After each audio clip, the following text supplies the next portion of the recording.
शेतकऱ्यांना रडवलंय, शेतकऱ्यांच्या डोळ्यात पाणी आणलंय. का?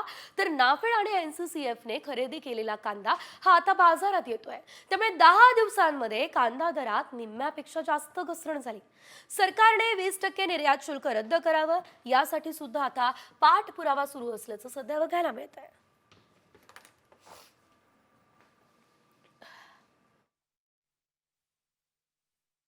1200-1300 रुपये भाव मिळतो. परवडतोय? नाही, अजिबात परवडत नाही. खर्च किती होतोय? खर्च भरपूर होतो. तर मागणी 3000 पर्यंत कांदा गेला पाहिजे कमीत कमी असं. म्हणजे रोपं आपण रोपटून द्यायचे, वावरं आपण बांधून द्यायचे. खताच्या किमती इतका भरमसाठ वाढलेल्या आहे. एका बॅगची किंमत मागे 1400 रुपये होती, आज 1600-1700 रुपये बॅगची किंमत झालेली.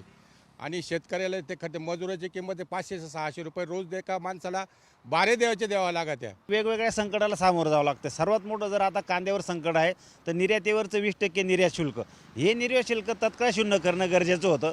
परंतु आता 1200-1400 रुपये प्रति क्विंटल दर मिळतोय. अशा वेळेस जर केंद्र सरकारला कांद्यावरती निर्यात शुल्क ठेवायचं असेल तर सरकारला शेतकरी अक्षरशः संपवायचे आहे का?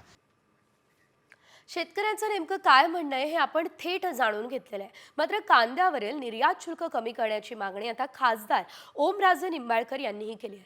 केंद्रीय कृषी मंत्री शिवराज सिंह चौहान आणि वाणिज्य मंत्री पियुष गोयल यांच्याकडे पत्राद्वारे त्यांनी मागणी केली. सध्या आपण बघतोय कांदा पिकावरती 20% निर्यात शुल्क आकारलं जात आहे.